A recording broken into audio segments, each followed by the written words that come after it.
So hey everyone, welcome to my world fiction addiction, जहां हम लोग फिजोशीज एंड फंदाशीज मिलकर अपने एडिक्शन को एंजॉय करते हैं इस बीएल वर्ल्ड के अंदर।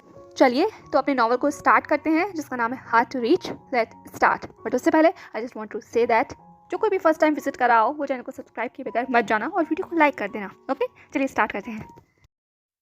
खबर चीख रही थी, शब्द चिल्ला रहे थे, वो बस चीख कर ये बताना चाहते थे कि ये सब कुछ सच है। पर उस आवाज़ का क्या, जो आवाज़ जान के मन के अंदर से उठ रही थी, जो उसे लगातार कह रही थी कि नहीं नहीं ये सब कुछ नहीं हो सकता। उसका दिल उससे कह रहा था इस पर विश्वास मत करो, ये सब कुछ सच नहीं है, ऐसा हो ही नहीं सकता। वो तुमसे प्यार करता है, तुमने खुद देखा है उसकी आंखों में, वो कैसे जा सकता है। नहीं जा सकता, नहीं हो सकता ऐसा। पर जान का दिमाग लगातार ये कह रहा था कि ऐसा हो चुका है, खुद को बेवकूफ़ बनाना बंद करो। जान ने तुरंत अपने कानों पर हाथ रख लिया। वो बस इस आवाज़ को बंद करना चाहता था। ये सब कुछ जो सुनाई दे रहा है वो इनसे बाहर निकलना चाहता था। नहीं ऐसा नहीं हो सकता। No it can't happen, no please ऐसा नहीं हो सकता। जान लगातार अपने उस थरथराते हुए होठों से यही बड़बड़ा रहा था। उसकी आंखों में आंसू थे, उसका शरीर ठंडा पड़ा हुआ था, वो एक कोने में बिल्कुल कांप कर बैठा हुआ था। पर यह आवाज़ बंद ही नहीं हो रही। जान ने कहा नहीं डैम इट, ऐसा नहीं हो सकता। जी हाँ, उससे पूछता हूँ, उसे पता होगा। ये कहते हुए जान ने शब्द को दोहराया और अपने उस फ़ोन को जो वहीं कहीं गिर गया था उस फ़ोन को ढूंढने की कोशिश की। जैसे ही जान को फ़ोन दिख गया तुरंत उसके पास पहुंचा। उसके हाथ कांप रहे थे, उसकी आंखों में आंसू भरे थे, जिससे वो शब्द, वो नंबर साफ नजर नहीं आ रहे थे। जान ने तुरंत अपनी आंखों को बंद किया, बहुत ही बेरहमी के साथ अपने आंसू को अपने हाथों से पहुंचा और फिर उसके बाद अपने कॉल लिस्ट में जाकर जियांग का नंबर सर्च किया। न जाने कितनी सारी मिस्ड कॉल्स थी, कितने सारे वॉइस मैसेजेस थे, कितने सारे टेक्स्ट थे जो उसके फ़ोन पर पड़े हुए थे। जान ने लगभग 1 महीने से अपने फ़ोन को बहुत ही कम बार इस्तेमाल किया होगा। ज़्यादातर उसका फ़ोन स्विच ऑफ ही रहता था और अगर कोई बिजनेस रिलेटेड कॉल आते भी थे तो वो उसका मैनेजर हैंडल कर लेता था। पर जब आज जान ने अपना फ़ोन खोला है तो उसके अंदर तो जैसे सब कुछ का एक बाढ़ आ गई हो। पर जान ने सबको साइड किया। जियांग के भी उन सारे मैसेजेस और फ़ोन कॉल्स को इग्नोर करते हुए उसने फाइनली कॉल डायल कर दिया था। उसका दिल कितना तेज धड़क रहा है ये वो महसूस कर सकता था। वो डर उसकी आंखों में, उसके चेहरे पर साफ था।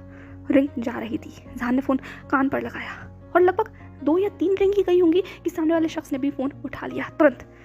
पर इससे पहले कि जान हेलो भी कह पाता, सामने से चीखती हुई आवाज़ पहले ही आ गई थी। उस आवाज़ ने चीखते हुए कहा, जान तुम बेवकूफ़ इंसान, अगर तुम थे कहाँ, वो गॉड डैम इट, मैं तुमसे कब से कॉल कर रहा था। हाँ, अगर तुम वो कहाँ जिंदा हो या मर गए, आखिरकार ऐसा क्यों कर रहे हो, तुम मेरे साथ क्यों कर रहे हो। जियांग चीख रहा था, चिल्ला रहा था, पर जान पर इन बातों का कोई असर नहीं हो रहा था। उसने सिर्फ अपने कांपते हुए होठों से एक ही सवाल पूछा, जियांग क्या ये सच है। जान की आवाज़ कितनी कांप रही है, उस कंपन को शायद जियांग ने भी महसूस कर लिया था। वो जितना चीख रहा था, चिल्ला रहा था, वो एकदम से ठंडा पड़ गया, वो शांत हो गया।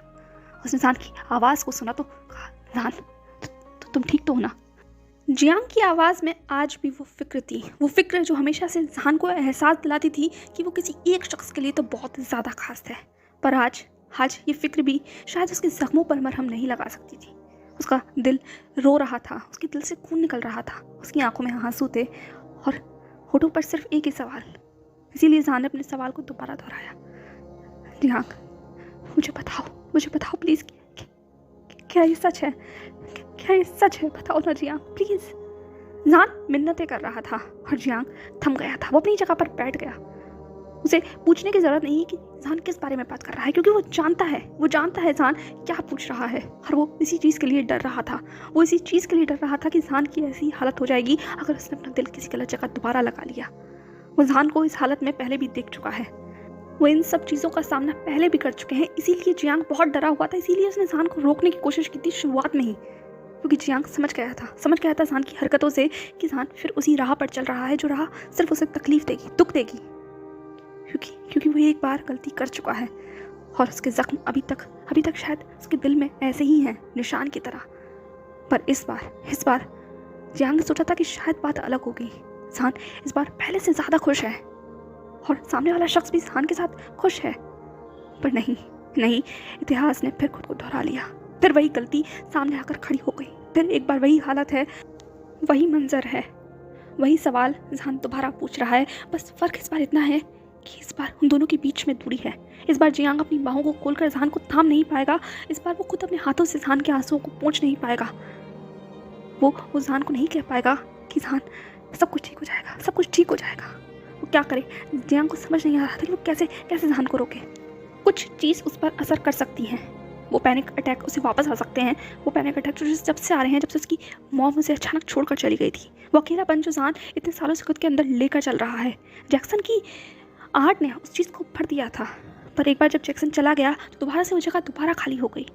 फिर उस जगह में रहने के लिए लानवांग जी आया और आज फिर लानवांग जी भी उसके साथ यही कर रहा है।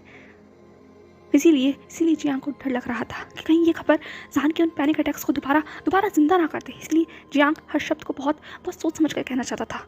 खबर को धीरे से जहान तक पहुंचाना चाहता था ताकि ज़्यादा चोट न लगे। पर जहान शायद बहुत ज़्यादा ईगर था, इसीलिए उसे चिल्लाते हुए कहा, वो गॉड डैम इट जियांग, बोलो और तुम नहीं बोलोगे तो आई स्वेयर आई विल। पर इससे पहले कि जहान अपनी बात को खत्म कर पाता जियांग ने कहा, काम डाउन, सब ठीक है, कुछ नहीं हुआ, ठीक है, कुछ नहीं हुआ। जियांग अपने शब्दों को दोहरा रहा था, पर जहान ने दोबारा चिल्लाते हुए कहा, कुछ नहीं हुआ तो मुझे बताओ ये सब कुछ ट्रू है ना? Just tell me one last thing Jiang, I swear इसके बाद तुम्हें डिस्टर्ब नहीं करूँगा। Just tell me. मैं ठीक हूँ, मैं ठीक हूँ, जल्दी बताओ प्लीज़, बताओ प्लीज़ बताओ, otherwise I can't breathe Jiang, please tell me. Jiang ने कहा, नो बनी, प्लीज़ calm down everything। जान ने कहा, just tell me for god damn it, मत करो ये बकवास, सच है ये, इसका मतलब ये सब सच है, जब भी तुम ऐसे कह रहे हो। जियांग ने कहा, सॉरी ये सच है, मैं कब से यही बताना चाह रहा था, पर इसके बाद जियांग ने क्या कहा पता नहीं, क्योंकि फ़ोन साइड में गिर चुका था और उसमें से जियांग के बोलने की आवाज़ आ रही थी। पर जहान के लिए तो सब कुछ थम चुका था, उसका शरीर कांप गया था, उसकी आंखों से आंसू की जो रफ्तार थी वो दुगनी तेज हो गई, उसकी सांसें चढ़ गई थी, कानों में आवाज़ गूंज रही थी। वही दृश्य जो 1 महीने पहले गुजरा था उस क्लब में, जब वांगजी ने उसे छुआ था, गले लगाया था, अपना नाम पुकारने की जिद की थी। वो दृश्य जैसे दोबारा जहान की आंखों में घूम रहा हो। वो एहसास, लानवांग जी का वो छुअन जैसे जहान को अपने शरीर पर महसूस हो रही हो। उसे खुद भी नहीं पता उसके साथ क्या हो रहा था। इस खबर ने बहुत अलग असर किया था उसके ऊपर। सब कुछ जैसे थम कर भी नहीं थमा हुआ था। एक तूफान उठ रहा था, हर जगह से आवाज़ें गूंज रही थी। जहान ने अपने कानों पर अपने हाथों को रख लिया। उसने चिल्लाते हुए कहा, नहीं स्टॉप ये कहते हुए जहान अपने खुद के शरीर पर अपने हाथों को फिराने लगा, उस एहसास को हटाने के लिए जो एहसास अचानक उसके शरीर पर महसूस हो रहे हैं, लानवांग जी के एहसास, वो सब कुछ जो उन लोगों ने जिया था उस रात से लेकर उस होटल रूम तक, उस होटल रूम के बाद लानवांग जी के घर तक, उसके बाद घंटों बैठकर वो बातें करना, एक दूसरे की बाहों में रहना, एक दूसरे को ना छूकर भी छूना, एक दूसरे की रूह तक पहुंचना। ये प्यार कब इतना गहरा हो गया? ये जज्बात कब इतने ज़्यादा पक्के हो गए कि उनका असर इस तरीके से हो रहा है? जहान को ऐसा लग रहा है जैसे उसके अंदर से जान निकल रही है। किसी चीज़ को खींचकर उसके जिस्म से बाहर निकाल लिया है। कोई चीज़ उससे दूर जा रही है, दूर, जिसे वो जाने नहीं देना चाहता, जिसे वो पकड़ना चाहता है, थामना चाहता है, वापस वांग जी को गले लगाना चाहता है। वो अब कुछ मांगना नहीं चाहता, उसे कुछ नहीं चाहिए, बस वांग जी चाहिए। एक बार उससे गले लगाना चाहता है, उससे पूछना चाहता है कि क्या वो सच में उससे प्यार करता है। उसे बताना चाहता है कि वो उससे प्यार करता है। वो सिर्फ उसे पसंद नहीं करता बल्कि उससे प्यार करता है। प्लीज़ मुझे गले लगाओ, ये वो उससे कहना चाहता है। प्लीज़ जस्ट किस मी वन लास्ट टाइम, ये वो डिमांड करना चाहता है। वो वांग जी की आंखों में डूबना चाहता है। पर अफसोस यहाँ सिर्फ खालीपन है और वो खबर जो उसकी आंखों के सामने उस मोबाइल में चमक रही है। धीरे धीरे वो पैनिक अटैक जैसे भारी हो गए थे। जहान अब अपने आप को बहुत भारी महसूस कर रहा था। उसकी सांसें से गले में अटक रही थी। उसे पानी चाहिए था, या यूँ कहो किसी का सहारा चाहिए था। वो बस वहीं ज़मीन पर तड़प रहा था कि अचानक से दरवाजे पर दस्तक होती है और एक टट की आवाज़ के साथ वो दरवाज़ा दोबारा खुल जाता है और लगभग हाँफता दौड़ता हुआ जैक्सन उस कमरे में दाखिल होता है। जैक्सन का चेहरा भी पूरी से सफ़ेद पड़ा हुआ था। वो कुछ चीखता चिल्लाता हुआ जहान के पास आया था। वो कितना तेज़ भाग कर आया है, ये चीज़ उसके सांसों की रफ्तार को देखकर बताया जा सकता था। और जैसी हालत में जहान को उसने देखा, वो पूरी तरीके से कांप गया। वो भागकर जहान के पास पहुंचा। उसने कहा, जहान स्वीटहार्ट व्हाट हैपेंड, हुआ क्या तुम्हें? ये कहते हुए उसने तुरंत जहान को ज़मीन से उठाया और उसे अपनी बाहों में पकड़ने की कोशिश की। पर जहान पूरी तरीके से कांप रहा था। जहान कुछ भी नहीं कह पा रहा था। उसने कहा, जैक्सन ने कहा, हाँ स्वीटहार्ट क्या हुआ? ये कहते हुए जैक्सन ने तुरंत जहान का वो चेहरा अपने हाथों में लिया। जहान के आंसू लगातार बह रहे थे और इस तरीके से जहान को देखकर जैक्सन के दिल के भी न जाने कितने सारे टुकड़े हो गए। उसकी आंखों से भी कब आंसू निकलकर नीचे बहने लगे, उसे खुद भी नहीं एहसास था। जैक्सन डरा हुआ था जहान को इस तरीके से देखकर। उसने पहली बार जहान को इस तरीके से देखा था, इतना टूटा हुआ, इतना बिखरा हुआ। पिछले 1 महीने में उन दोनों ने अपने उस मकाम को तो नहीं पाया था, पर एक दोस्ती की शुरुआत हो गई थी। वो लोग अपनी बातों को शेयर करते थे, छोटी मोटी बातें करते थे और जैक्सन शायद अब इसी चीज़ में खुश था। वो जहान को खुश देखकर ही खुश था। एटलीस्ट जान उससे बात तो कर रहा है, वो गुस्सा थोड़ा सा तो कम हुआ है। पर अब जान की इस तरीके की हालत देखकर जैक्सन टूट गया था। जैक्सन ने कहा, प्लीज़ प्लीज़ मुझे बताओ क्या हुआ है sweetheart, just tell me, हाँ जस्ट टेल मी। ये कहते हुए जैक्सन बहुत ही सॉफ्ट वॉइस में जान से पूछने की कोशिश कर रहा था, बिल्कुल जैसे किसी बच्चे को टैकल किया जाता हो, बच्चे के साथ बात की जाती है, उससे पूछा जाता हो। और जैक्सन की ऐसी आवाज़ सुनकर जान बस जैक्सन को देखने लगा। उसने जैक्सन की आंखों में देखते हुए कहा, जैक्सन जैक्सन जैक्सन ही। ये कहते हुए जान बहुत देर से सांसें ले रहा था। जैक्सन ने कहा, जस्ट काम डाउन, हाँ टेक अ डीप ब्रेथ, हाँ हम बात करेंगे, जस्ट काम डाउन। ये कहते हुए जैक्सन लगातार जान के बालों को सहलाने लगा, उसकी पीठ को सहलाने लगा। Jackson I can't breathe Jackson, he broke my heart, he left me all alone. What should I do Jackson, just tell me, for God damn it, what can I do? He left me once again, he also left me Jackson. क्यों आखिरकार सब मुझे छोड़कर चले जाते हैं? Why? Just tell me Jackson, just tell me. ये कहते हुए जान पूरी तरीके से बिखर कर जैक्सन की बाहों में समा गया और जैक्सन ने तुरंत उसे गले लगा लिया। उसकी आंखों से आंसू निकल आए थे। वो जान के सवालों का जवाब नहीं दे सकता, उसके पास खुद ये सवाल नहीं है, क्योंकि एक वक्त पर उसने भी जान को यही दुख दिया था, यही जख्म दिया था। जैक्सन जानता था कि जान की मॉम जब उसे छोड़ कर गई थी तो निशान उसके दिल पर अभी भी था और उसने उस पर से वापस चोट दी, वो भी उसे छोड़कर चला गया। और आज शायद कोई और शख्स भी उसे छोड़ कर गया है और इसीलिए जान की हालत कुछ ऐसी है। I am sorry sweet heart, I am really sorry. Jackson बस माफ़ी मांग रहा था, उसे खुद भी नहीं पता कि वो किस चीज़ों के लिए उससे माफ़ी मांग रहा है।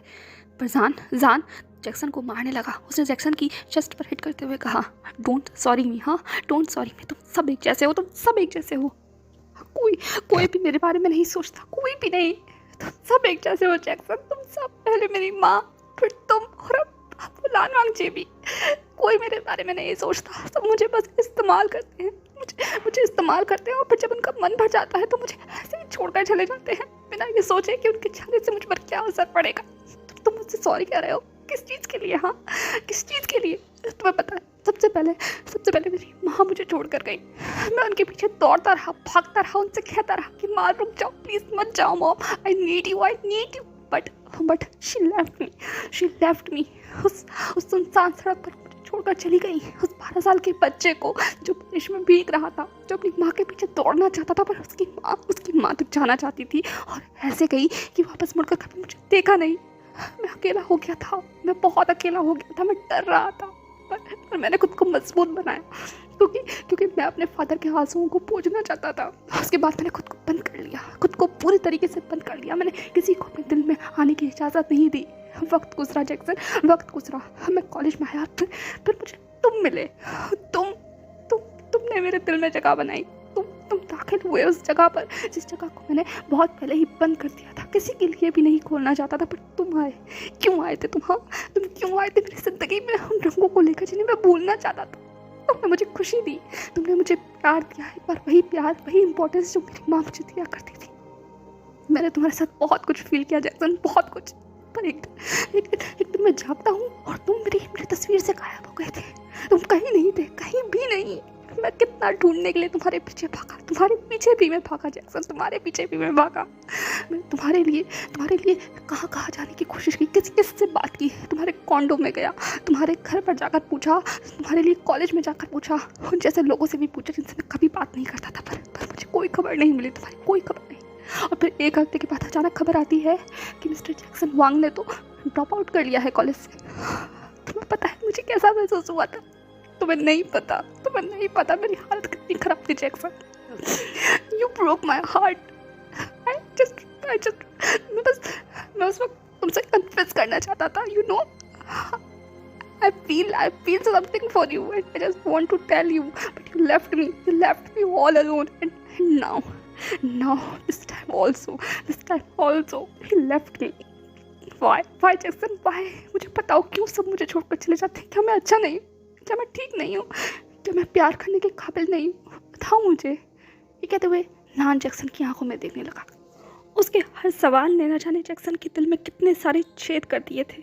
उसकी आंखों से आंसू बह रहे थे। वो कुछ कहना चाहता था पर लफ्ज़ निकल ही नहीं रहे थे। जान की इतनी मासूम आंखों के बीच में जैसे जैक्सन कहीं खोकर रह गया। वो उसे कहना चाहता था कि सिर्फ वही नहीं था अकेला ऐसा। उसकी हालत भी ख़राब थी पर उसके डैड ने उसे प्रेशराइज किया था कि उसे जाना ही होगा स्टेट, इसीलिए वो जहान को छोड़कर चला गया था। जैक्सन ने तुरंत जहान के चेहरे को अपने हाथों में लिया, उसके आंसुओं को पोंछते हुए सॉफ्टली उसके फॉरहेड पर किस करते हुए कहा, no Jahan no, you are so precious, so precious, so pure. तुम्हारे जैसा तो यहाँ कोई भी नहीं है जहान, हम में से कोई भी तुम्हारे लायक नहीं है। तुम खुद को गलत मत समझो, तुम खुद को कम मत समझो, तुम अपने ऊपर क्वेश्चन मत करो जहान। हम लोग तुम्हारे काबिल नहीं है, हम सब खराब है, हम सब खराब है। I'm sorry sweetheart, I'm sorry to break your heart, but I'm just sorry के अलावा तुमसे कुछ नहीं कह सकता। मेरा कुछ भी कहना सिर्फ बेईमानी होगा। मैं खुद की सफाई में नहीं कहना चाहता, but I just want to tell you that उस वक्त मैं भी तुमसे उतना ही प्यार करता था साथ, उतना ही प्यार करता था। आज भी तुमसे प्यार करता हूँ, बहुत प्यार करता हूँ साथ। I just love you sweetheart, I love you so much। कहते हुए जैक्सन पूरी तरीके से अपनी सारी अंदर के इमोशंस को आज फाइनली जहान के सामने कन्फेस कर लिया था। वो सब कुछ कह दिया था जो वो कब से कहना चाहता है, पर क्या इस कन्फेशन का कोई फ़ायदा था? क्या जहान इस कन्फेशन को चाहता था? कुछ पल के लिए जहान एकदम से शांत हो गया, जैक्सन की आंखों में देखने लगा।